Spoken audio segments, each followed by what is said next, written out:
Okay, here we go. Good afternoon, and thanks for joining us on this episode of It's No Secret. As I told you all this morning, I have a special guest here with me, Michael Deering, and we're going to be picking some things apart today as far as um, housing and the opioid crisis, the drug crisis in general. It's definitely not just an opioid crisis anymore by any means, but housing in not only the Barrie area, but the state in general.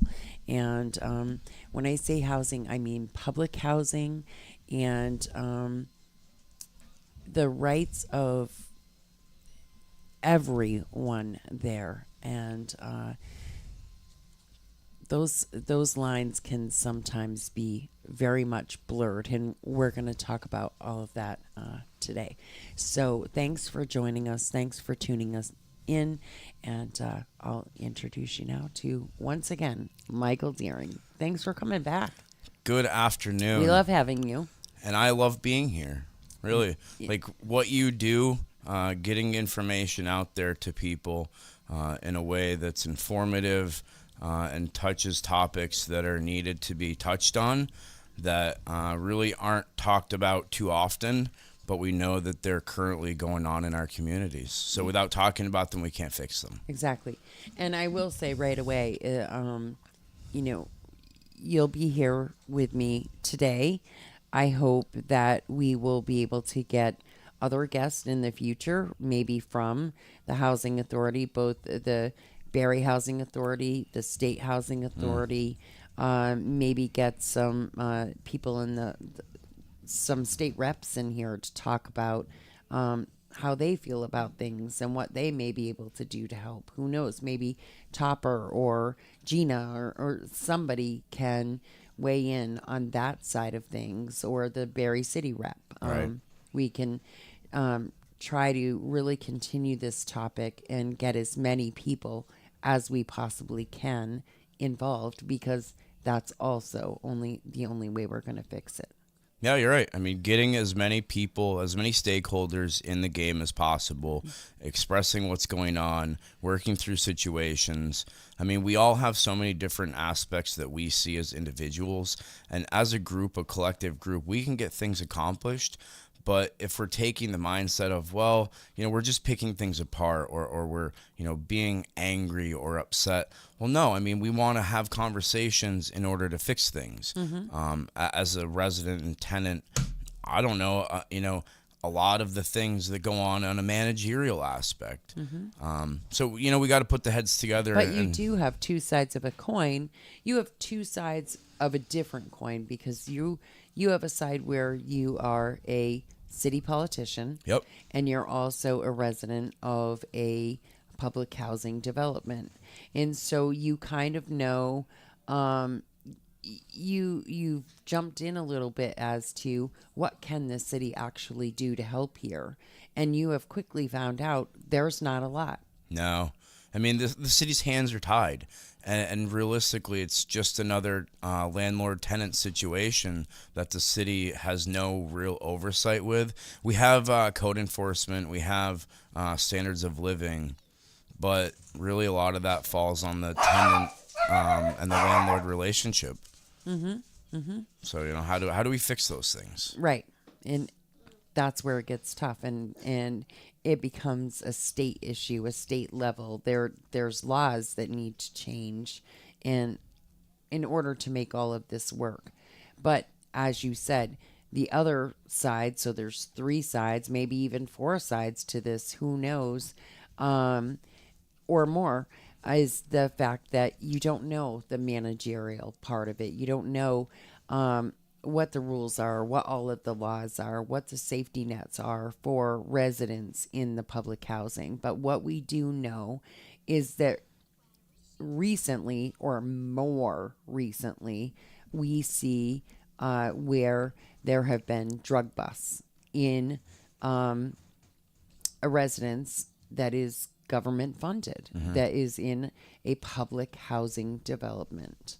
Yeah, a public housing authority, PHA. I've been doing a lot of research and policy and engagement and things like that. Because, like you said, it got two sides to this coin. As a city policymaker, I want to look at the policies that are in place, figure out what the policies are, and what's going on and why the policies aren't working, and we change them or work on changing them.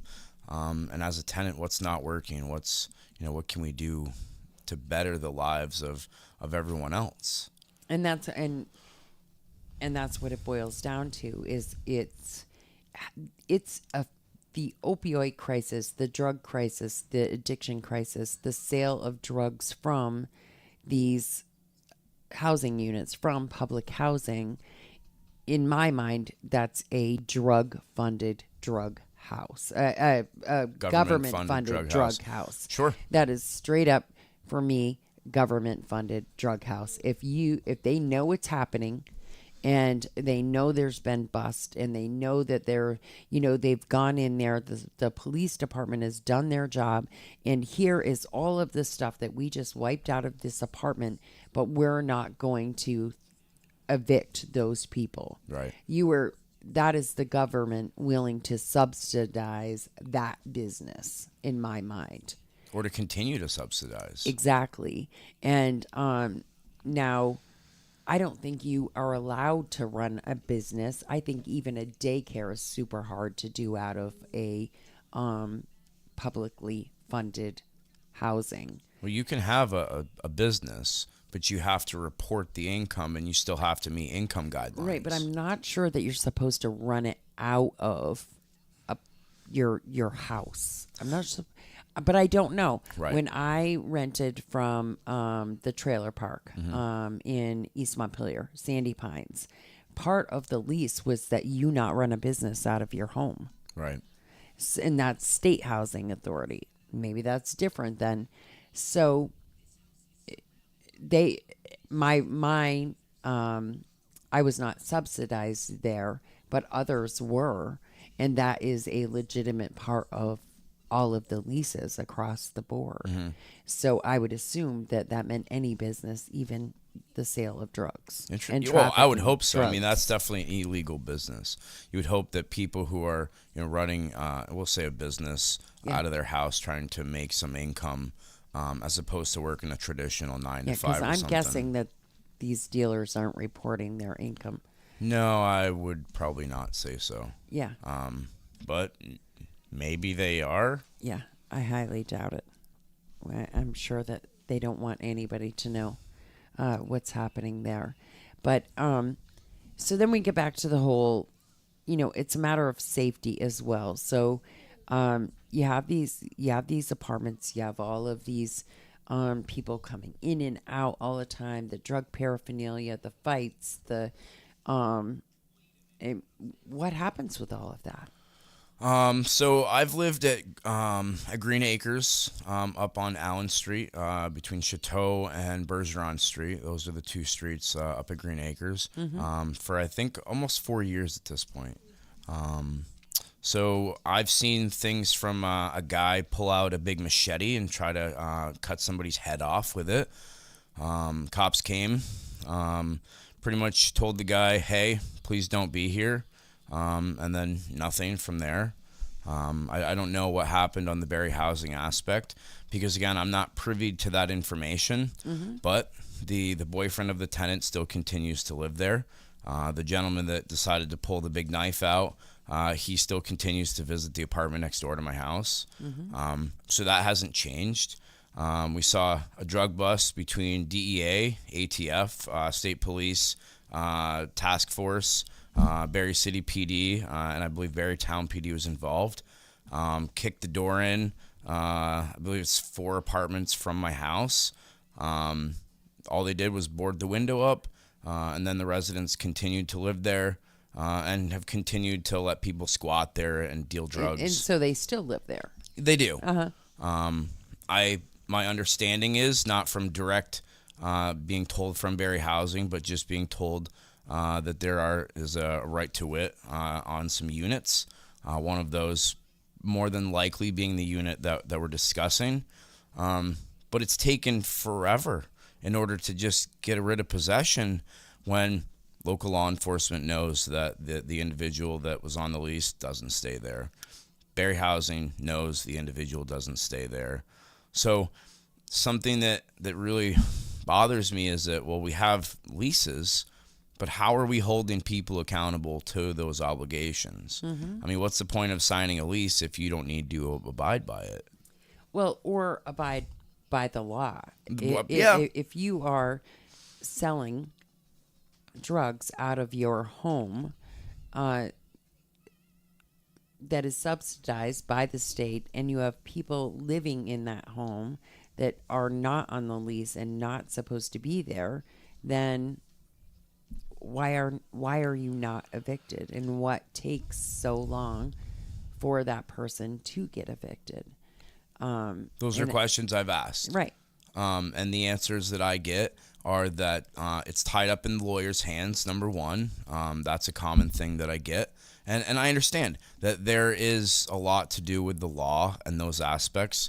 And then I also hear, I think it was at the last board meeting I attended for BHA, was that, well, judges just don't want to kick these people out because they have nowhere else to go. Well, I hate to say it, but neither do people like me. I mean, Right. I'm not a perfect citizen, but I do what I'm supposed to. Right. I Where abide are by. you and your family going to go to be Right. safe? So I can't move from where I am because I'm not in a financial situation to continue that. So I live in public housing so I could go to college, so I could provide an opportunity for my family that I wasn't able to provide when we lived in Barrytown and we're barely making it, scraping by paycheck to paycheck without me getting a college degree. So we took that as like, all right, well, we kind of know that there are some things that we're going to have to deal with. We knew that there will be some violence, although one of the least limitations is that you can't assault somebody. You can't be aggressive like that, things of that nature, because they screen for them. But then we don't hold people accountable when they're doing those things. So we knew that moving from Barrytown to Green Acres to the Barry Housing Authority was going to be a change in environment, but we thought that it was going to be productive, and it has been productive. But I think that some of the traumas that have gone on by my now nine-year-old daughter, seeing the DEA and ATF come and storm this apartment, where she wakes me up in the middle of the night saying, "Daddy, the guard is here." And at this point, she's 7 or 8. She's scared to death, absolutely petrified. And from that point on, she doesn't want to go to bed at night in a room because her apartment, we have an apartment in the corner.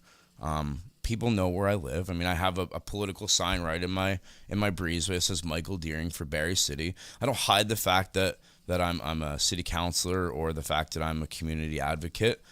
People know they can come to my apartment, if they have questions or concerns and things of that nature.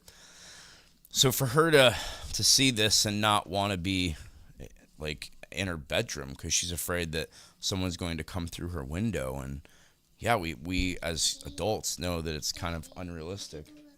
Okay, buddy, hold on one second. Hanging out with Oliver here today. That's all right. Yeah, so that's traumatic, and that's horrible that she has to experience that. And it's like, well, where do I go? What do I do? Because these are problems we've been bringing to the attention of the Housing Authority for years. When I lived in the Chateau Street apartment, which is just on the bottom side of Green Acres, I witnessed constant drug deals. Would report it to the police. The police did their job. Barry Housing, continued to tell me, well, the person's not this or that, and we can't do this or that.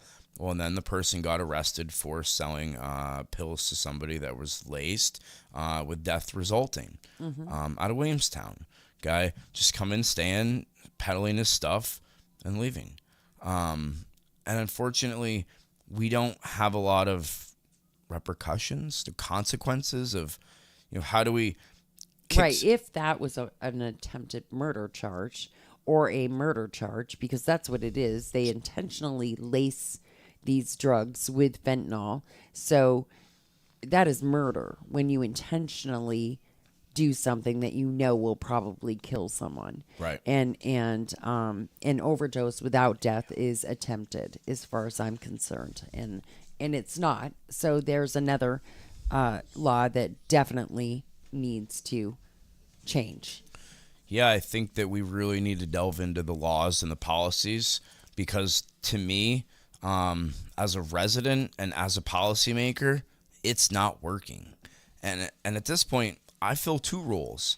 So being a tenant of seeing all of this stuff and being a policymaker and navigating ways that many individuals don't have the wherewithal to do, it's huge.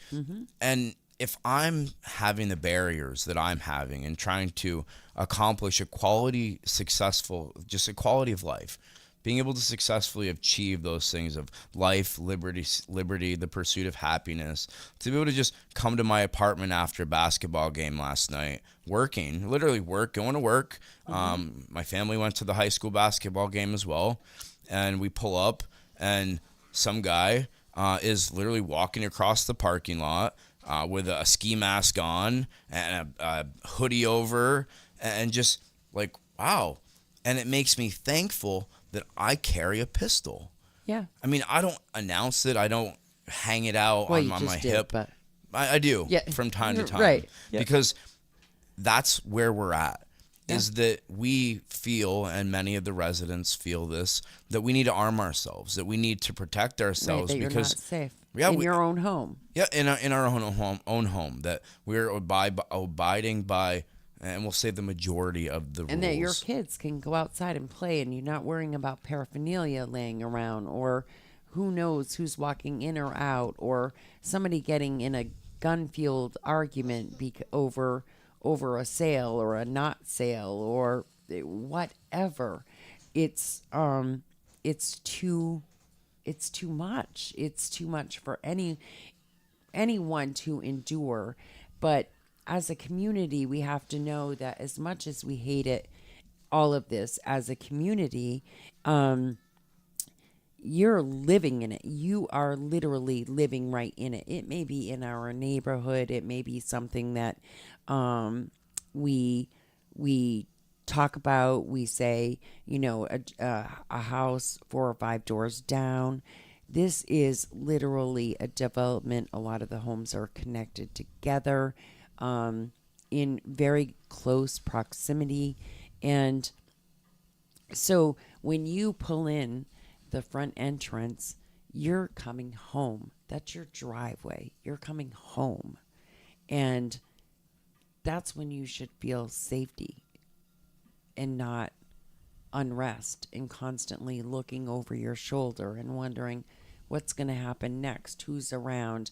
Oh, did I lock my door? Did I do this? Did I do that? Did I accidentally forget something on the front seat so that in the morning my window's going to be busted and it's worse than that because just a month ago, Oliver, his preschool backpack got stolen out of my backseat. I don't lock my car because I don't want someone to smash my window. Yeah. Like if you want something out of my car, I'd much rather just open the door and take it. Right. Don't smash my window. But they took his backpack. Had a school library book, ski pants, jacket, hat, gloves, his winter stuff to go outside and play. Like they could have just thrown it back at my car or something. It had nothing of value, but that's where we're at. Yeah. And to come home and to not feel safe is just, I'm speechless. Mm-hmm. And if I feel that way as a 41-year-old city councilor who carries a pistol and is very capable of handling my own. What about the single mom with a few kids or one kid or whatever, the single mom there, or even another family that just doesn't know what to do and they're afraid and probably more than not, people are afraid to speak out because they're worried about what will happen to them. Well, they're afraid not only from the people who are doing these behaviors that, hey, if I see something and say something, well, something's probably going to happen to me. but also they're potentially afraid of what the consequences could be from housing. And I'm not saying that because I'm angry or feel that any sort of way toward housing, but that's a thought that people have. Of That, course it is. I mean, it's in general that people feel that if you complain, well, you might get some backlash from not only people doing it, but the people that you're complaining to. Right. Exactly. Yep. And as you should feel that way, you should know that. I mean, the squeaky wheel doesn't always get the grease. No. Sometimes it gets the grief instead, which is what happens, and it's really unfortunate that it happens that way. But we all know it does. Yeah, I mean, it is what it is, and personally, I'm one of those individuals where I have enough about myself where I don't mind being called a rat. I don't mind being called a snitch. I don't mind being called any of these words or names, because to me, it's about helping my community and helping my family and making sure that we can do what we need to do. I mean, if people want help, people can reach out, but people are scared and people need a way in order to express that. And there hasn't really been a way to express that for many. Yeah. We have a comment that says, I live at Northbury Manor, and it makes me sick seeing how scared some of the older people get. I also don't understand how someone can get charged with human trafficking a minor and still gets to live there and continue doing what they are doing. That is just one instance. There are many instances down at the manor, as well as all of the housing units. Right. But the manor is definitely something top of mind for all of us. I know it's been top of mind for you and Michael Booten and several others in the community that are just fed up and really worried for our elderly community that live there. That was supposed to be, the Barry Manor was supposed to be the sell your home, downsize, and we're going to give you a safe, affordable living space, and here's where it is. And it is definitely not being used for what it was built for at all. And what these people are being put through is nothing short of disgusting. I would agree that people deserve to feel safe and welcomed where they live. They shouldn't have to be petrified to come home at 8 o'clock at night and wonder what the heck this guy with a mask and a hoodie is doing creeping around the parking lot. Granted, this is the same individual I've seen hundreds of times coming through, doing what we know he's doing. But right, who has been in much trouble many times before. And so it's about trying to bring people to a level of awareness so we can make some things happen. That, to me, we have a decent density in population between the public housing authority buildings, that we can focus on some things to help some of our most vulnerable residents. so as a community up there in the housing community, is there any do you have like a formed group, like a neighborhood watch, any sorts of things like that? What can you do as a community? There's someone here that commented, in what types of avenues through judicial system or state office for the neighbors to report or have actions taken? Like, So that's a great question. And I think that we as people that live within the public housing authorities report constantly to the police department. We do have some individuals that are kind of working on call volumes and things like that to direct patrols and whatnot. I did learn at the last Barry Housing Authority board meeting I attended that we can form a community, a neighborhood advisory group. And essentially that would be more toward gearing towards programs and things to help, like a breakfast or a lunch or like community camaraderie type things.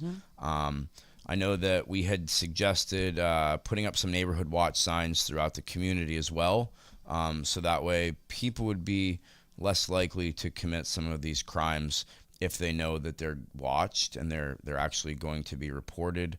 So there's I've always been surprised that there's not more maybe camera well, they have plenty of investments cameras. outside the Oh housing my authority goodness! does. So that's one of the greatest investments that they've come up with to deter crime. Yeah. It's not a great deterrent, but it helps so that the police can get what they need, as well as the public housing authority. So if somebody's consistently doing something that they shouldn't, or I mean, I've even gotten a lease violation for changing my oil at home because it is against the lease, but they caught it on camera and they sent me a violation for it. Right.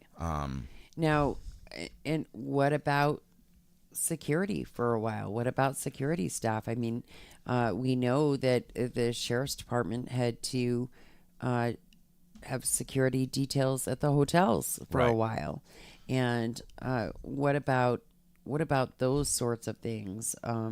I know it all comes down to funding and money and what's available, but hey, there's opioid crisis money that came. Right. What are they doing with that money? I mean, I ask that question on a daily basis because there isn't shit for services in the state of Vermont for anybody fighting drug addiction.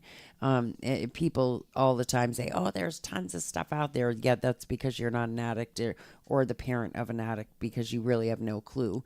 What they say is available definitely is so minimal and the wait times are so crazy, or the hoops that need to be jumped through to get it, or self-pay thousands of dollars, whatever.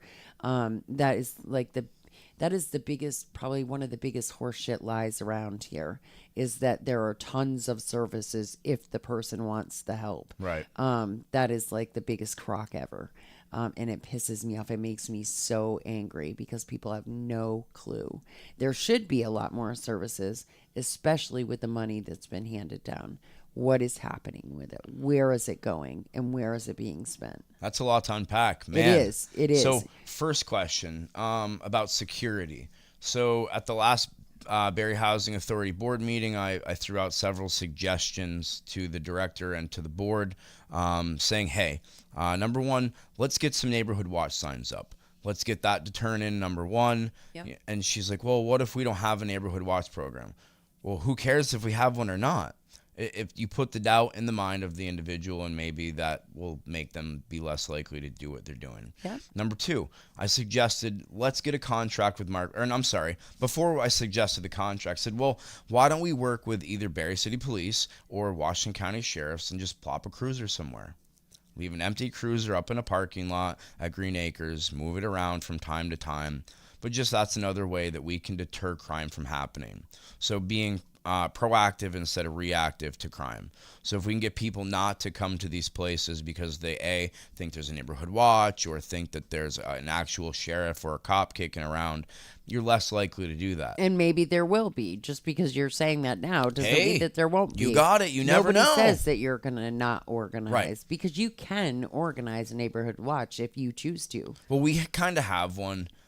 We kind of worked on it with Corporal Hoare some years ago, right before COVID. But then COVID happened. So we do still have people that are actively involved in neighborhood watch. Mm-hmm. So I don't want to say we don't have a neighborhood watch, because we have, I would say, one individual in each row. And I'm not going to say who they are. Of course not. No. Because that's not important. No. But we have people, one person in each row at the very least, if not two or three in some rows, that report to the police and report to Barrie Housing. So people are relatively aware of what's going on. So we get the neighborhood watch signs up. We maybe park a cruiser somewhere for the deterrence. And then I also suggested that we can get a contract with Washington County Sheriffs. Contact Mark Poulin and say, hey, Mark, what can you guys do? And maybe they can't afford it. Maybe Mark could find a grant or a way that they might be able to financially get it done. Because to me, when you have people who are doing these crimes, and I've seen bodies taken out of Green Acres, People have overdosed, Overdosed and died. at Green Acres, and you don't come back from that. No. So if we can prevent one overdose, one person from dying, one shootout potentially from happening, one more resident feeling safe and secure so they can prosper in life, it's worth it to me. And where I get stuck when we talk about overdose and we talk about overdose deaths, I mean, no matter what, no matter the circumstance, it's always tragic, horrifying. I just recently have, heard of a couple of of people that I know myself. It's been really hard pill to swallow. As everyone knows, the death of Tyler, who this show is in memory of. But when we talk about these overdose and overdose deaths in a public housing situation, a huge percent of the time, my guess is over 90%, and I'm just guessing, there are kids in those apartments where this is happening. Kids are witnessing not only the use, the in and out, the of the customers, but they are there when these substances are being used and smoked and shot in people's arms. They're around the paraphernalia. They're around all of the conversation, and they are around this death. Right. And to put that kind of weight on a child's shoulders is criminal as well. Sure. That is absolutely criminal. Whether you were selling the drugs or not, and it was just somebody in your home, what you were putting your child through is criminal. I agree. And as somebody who's studying to become a trauma therapist, and that's one of the reasons I'm at Green Acres, is so I can get my degree to become a trauma therapist, is seeing all of these traumas develop within these children that are avoidable. The adverse childhood experiences that these children are going through essentially create an uphill battle for so many things: anxiety, depression, obesity, just heart disease, all of these things. And a continued cycle. Yeah. These are kids that are growing up in this environment, and that's all they ever learn. This is their way of life. Right. How do I, go out and get a job when I'm used to slinging dope? Or I know that mommy and daddy are having people coming in and out because, we're making our money. But, well, I don't ever see mom or dad go to work. I don't know what it's like to see somebody go to work, or to go to a PTO meeting, or go to sit on a city council even. They stay up all night and sleep all day, and I'll ship you off on the bus because I woke up today, and well, I'll see you maybe when you get off the bus if I'm even awake. Yeah, it's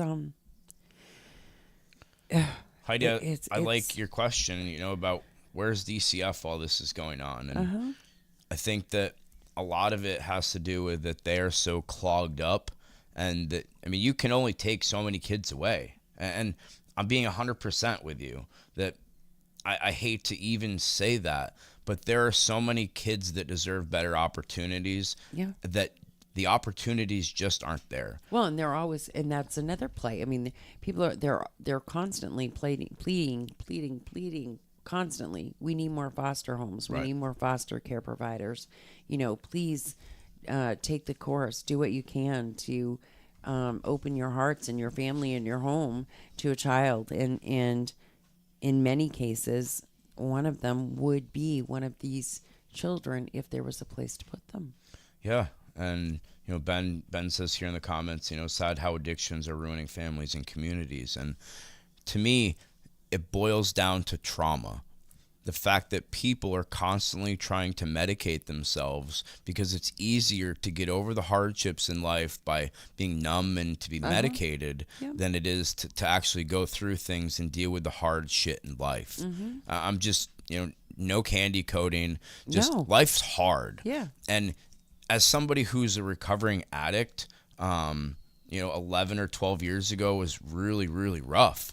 That it was easier for me to wake up and snort a bunch of pills and snort pills throughout the entire day and just be completely numb to what's going on and not give a crap about the people I hurt, the drugs that I sold, the people in general that I just didn't give a crap about. It was about me making money. I mean, I went to work. I made money that way legally, but I fed my addiction because it was easier for me to get high and to not just be conscious of what's going on. So people that are in that mindset, they don't care. And how do we get them to care? I don't know. I mean, It depends. It's different for everyone. That's the thing, is that what matters to you isn't necessarily going to matter for someone else. And what works for you, what worked for you to get well and say, okay, I got to pull my life together. This isn't the life I want for me or my family, and I'm going to do what it takes, isn't necessarily what it would take for my son. Even like, I wish I knew. God knows, I wish I knew what would make him stop, but I don't. Only he does. And until he can pick away and figure that out somehow, we will probably continue the cycle we've been on for the last 14 years. Sure. And hopefully someday we get to that point where we figure it out and he doesn't end up one of these statistics, which is, my fear every damn day. Right. It's super hard. Rebecca, so jail time isn't enough for an individual to detox and get rehab benefits. Exactly. Not only is jail time, they can get almost as many drugs in jail as they can on the streets, first of all. Second, most putting someone in jail and then sending them from jail to rehab. So they go to rehab. It's the same thing. They're not going to go to rehab until the very end of their sentence. And a rehab center here, unless you can self-pay, and they are a ton of money, is 2 weeks. You get 14 days. That's not rehab, not even close to rehab. Then there are sober living housing options, but not many, very limited. The options in Washington County are next to none, very, very limited. As you go, bigger, Rutland, Chittenden, whatever, there are certainly more options for sober living housing, but there's really not a lot out there at all. And really, even as far as rehab, there's not a lot. We have in Wallingford, we have the Serenity House, and in Bradford, we have Valley Vista. And those are like the rehab centers, these 14-day glorified detox centers is what they are. That's it.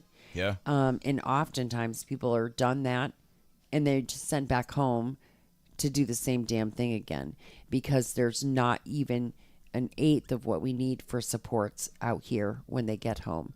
Especially if you get out of those rehab centers and you come to this area, Central Vermont, Barrie area. There's one place in Montpelier right now, and they're trying, man. They're doing all they can do. But when Central Vermont Substance Abuse in Berlin closed, that put a big task on the place in Montpelier. And them trying to deal with everyone is no easy task at all. None. And then with Turning Point closed, the lack of meetings, the lack of support, the lack of they need recovery coaches desperately. That's key. They need people to take the class, become recovery coaches.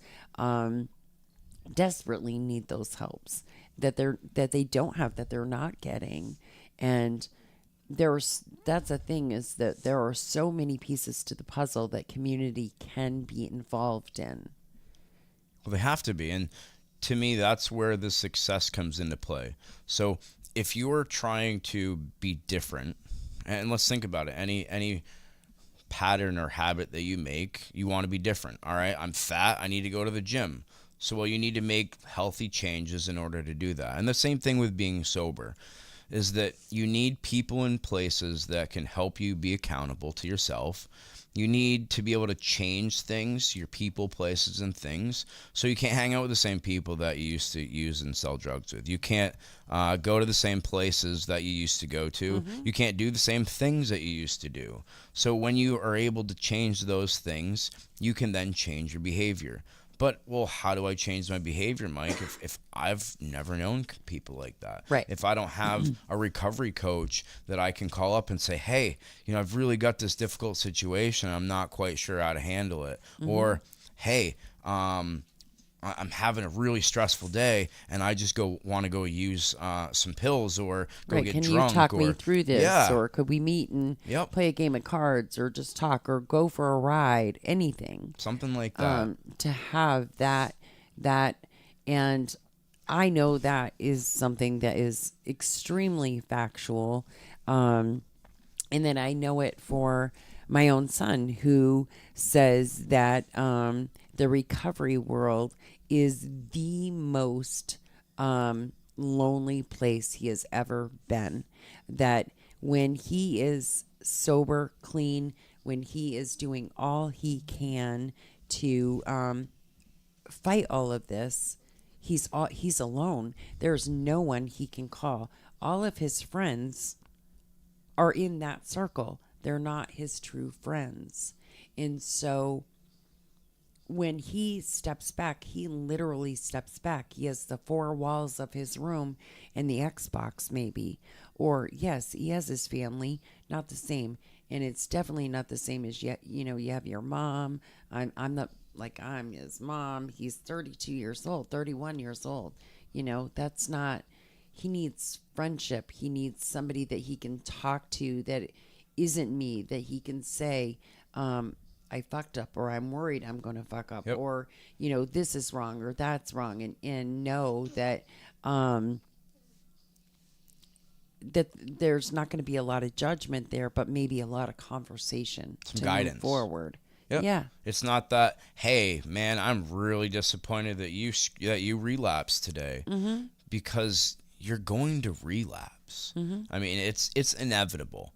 I can't sit here and tell you that I haven't relapsed in the last 12 years, because that'd be stupid. Because to me, it's about making sure I'm healthy and I'm clean and doing what I'm supposed to.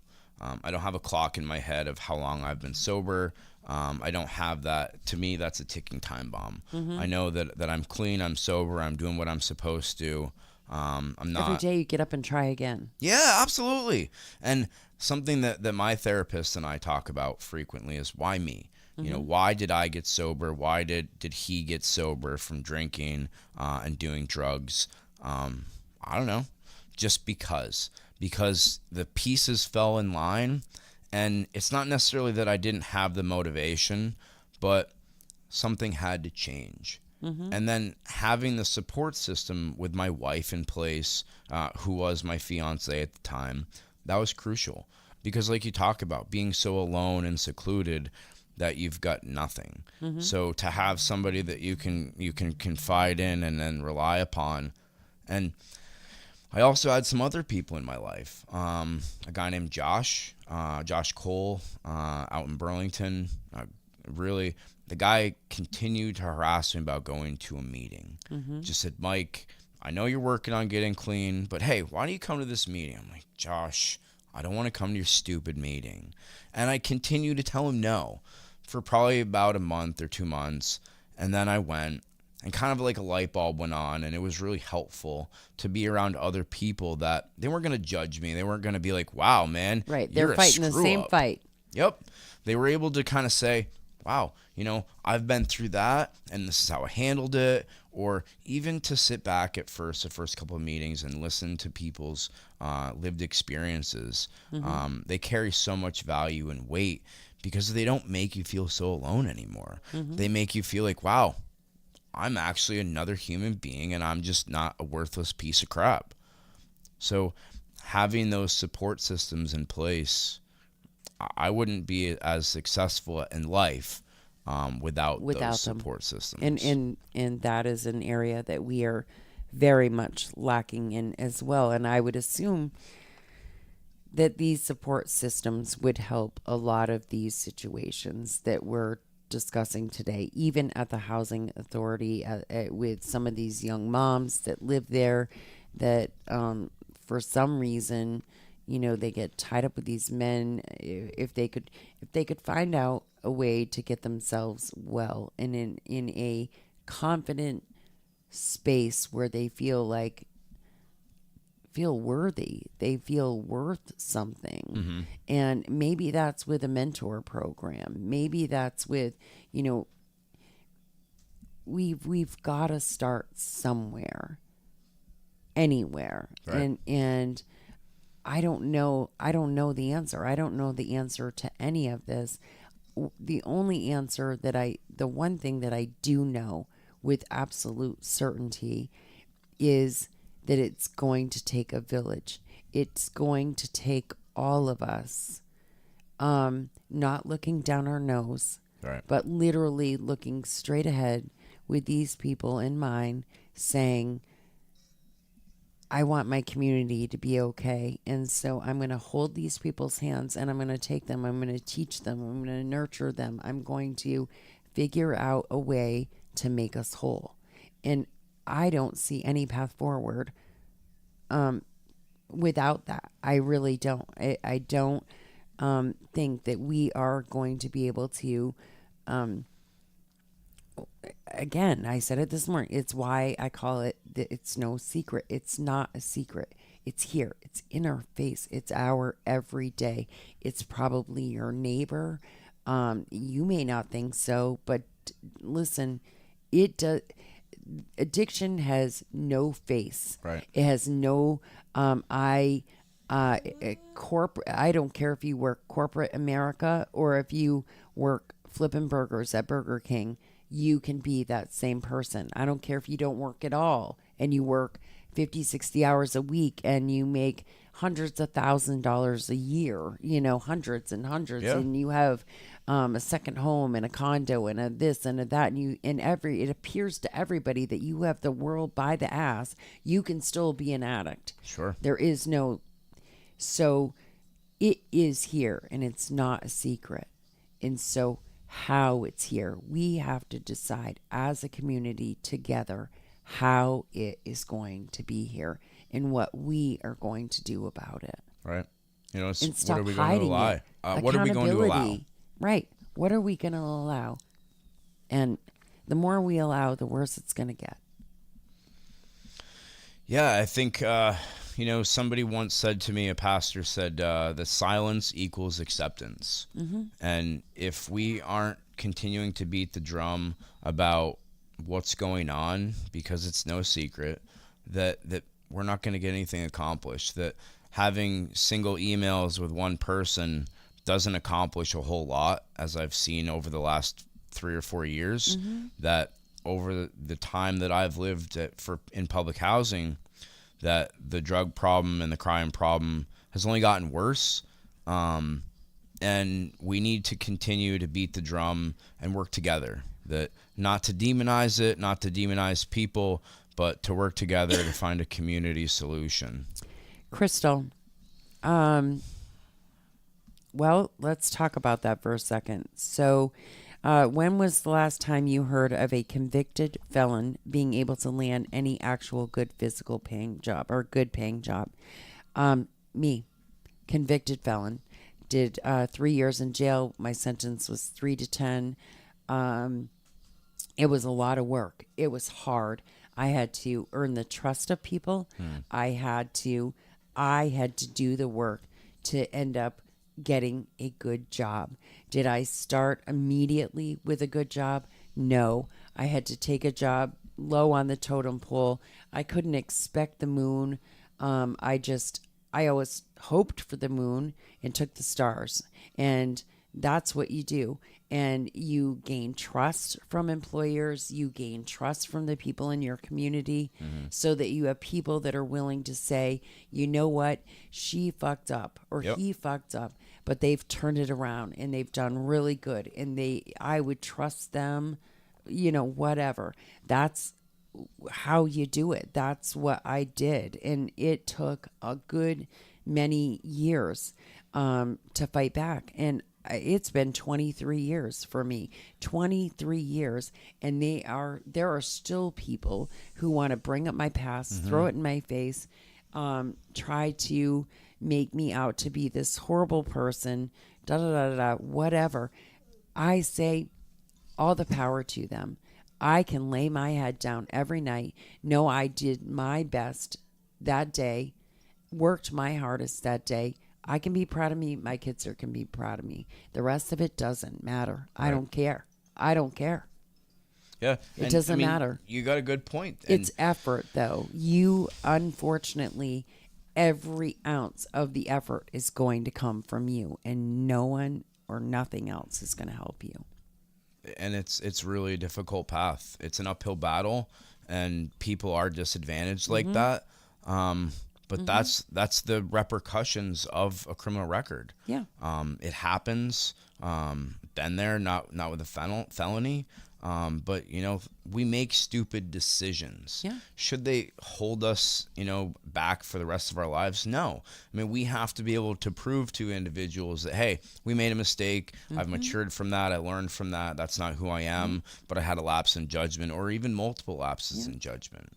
I mean, just 5 years ago, I told you I was living at Sandy Pines after my divorce, bought the trailer, moved into Sandy Pines, and they weren't going to let me in because of my felony conviction. I had to actually get many references, write a letter to the board. I had to speak to them, explain what happened, why it happened, where I was at now, why I felt I was worthy to live in the trailer park. Right. And I went through all of that, just as you were saying. So you go through all of these things, and literally 4 trailers down, there's a drug house. Yep. There's people living there that aren't supposed to live there. They've got pit bulls. I had to jump through every hoop imaginable to get my 2 Shih Tzus to come with me. But all of these things have happened after the fact, after the person moves in, whatever. And then there's a drug raid and a drug bust just a few doors down, and all of these things are happening. And I'm thinking, I just fought like hell to get into this place. I had this similar experience. It's crazy. With a simple assault charge. Okay. So when my wife and I first met, I got charged with simple assault. Gross negligent operation. I drove with a guy on top of my vehicle. Not the smartest idea. But again, because I was honest and upfront, I put it on my application. My application for Barrie housing originally was denied because of simple assault. Yeah. Because we don't want people, that are beating on people to go into our housing. We want to have nice quality housing, quality of life. So I had to go and meet with the executive director, Chip Castle, and I think it was Diana Truman, the property manager then at the time, to explain what happened and why I did it and how I'm not this horrible monster because 10 years ago I had this simple assault because I made a lapse in judgment. But things happen. And I will forever have to answer to those things and be held to a higher standard because of them. It doesn't mean that it holds me back, but, you can't give up. And really, Penny, you're right. You can't ever give up. That when you give up, you let the world, other people win, but you have to find out what it's worth to you and why you're fighting. And I think once you find that, you fight a whole lot harder and maybe sometimes even with less effort. So before we have to go, I want to loop back and make sure that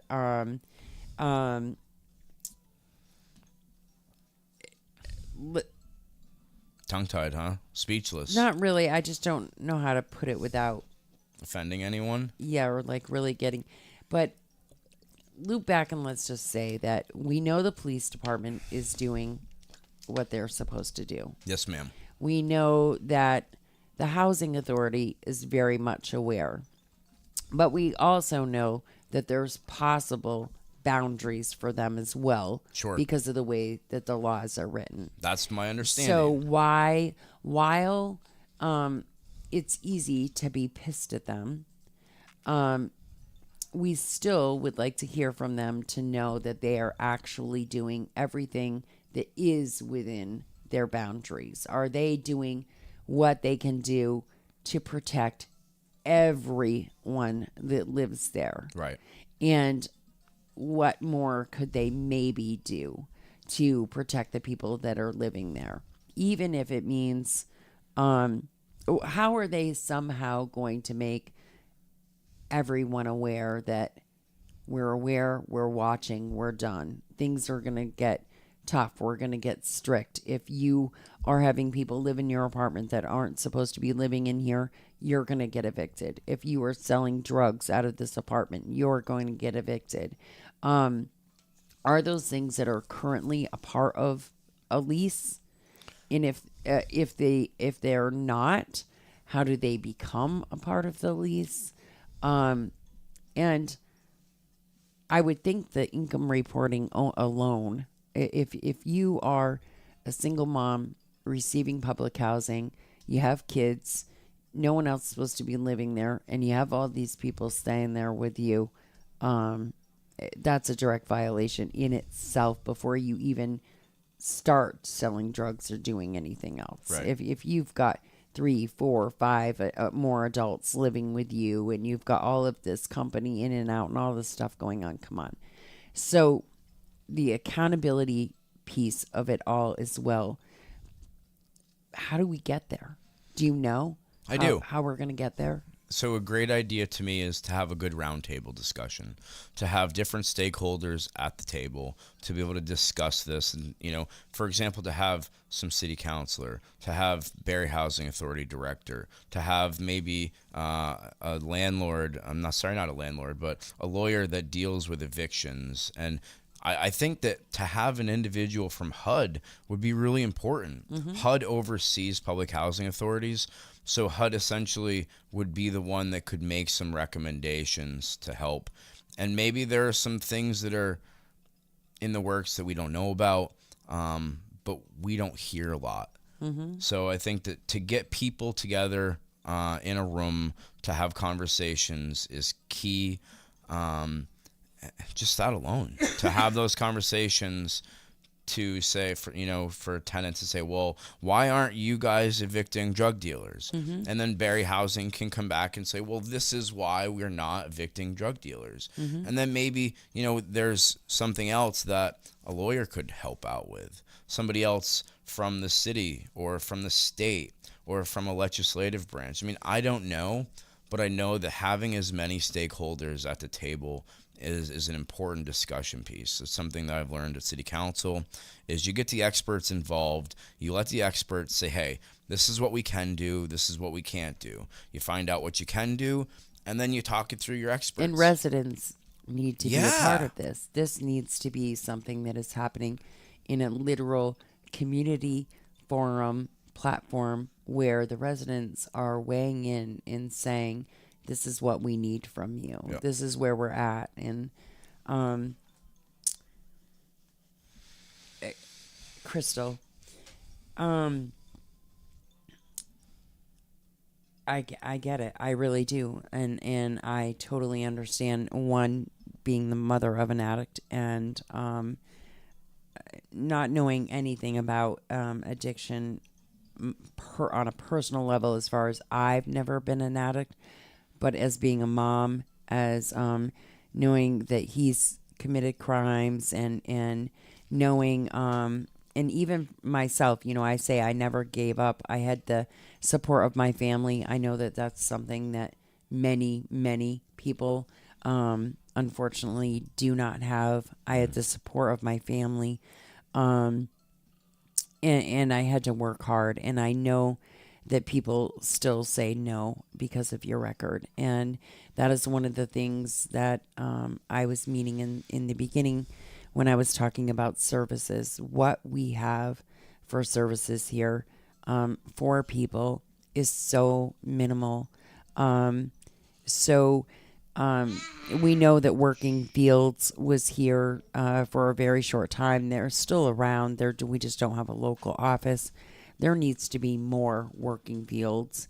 There needs to be more companies like that come in and say, an employment agency that says, we have this person under our wings. If you hire them through us, and we pay their wage. And there has to be a step and a path forward for people to recover from any situation, from any crime. People need to be able to have skills. People need to be able to learn the things that they never were able to learn, and have the supports during that process. Sure. And we don't have enough. And the hoops in the court system, and in the threat of going back to jail if you don't hold a job, and if you don't attend this, and if you don't do this, and you don't do that, and you got to secure a residence. And the list is, she's right. Yeah, I did the probation long, with and that. in the weight alone on your shoulders from all of that, if you already struggle. Yep. And how, what happens in the back of your mind? You're thinking, well, what happens if I relapse? What happens if, I'm struggling really bad, and I decide that I relapsed, and I can't tell my probation officer because they're going to give me urinalysis, and then the threat, then they're going to violate me. They're going to send me back to jail when I wasn't even supposed to go to jail in the first place. And that weight, the weight of all of that alone. Sure. It's a lot of stress for people. I know that a lot of people look at it as there's a slap on the wrist. There's, but which is the case sometimes. Sure. But there's that threat. Repeat offenders. Yes. And some offenders just don't deserve that chance to get their life and their shit together. Right.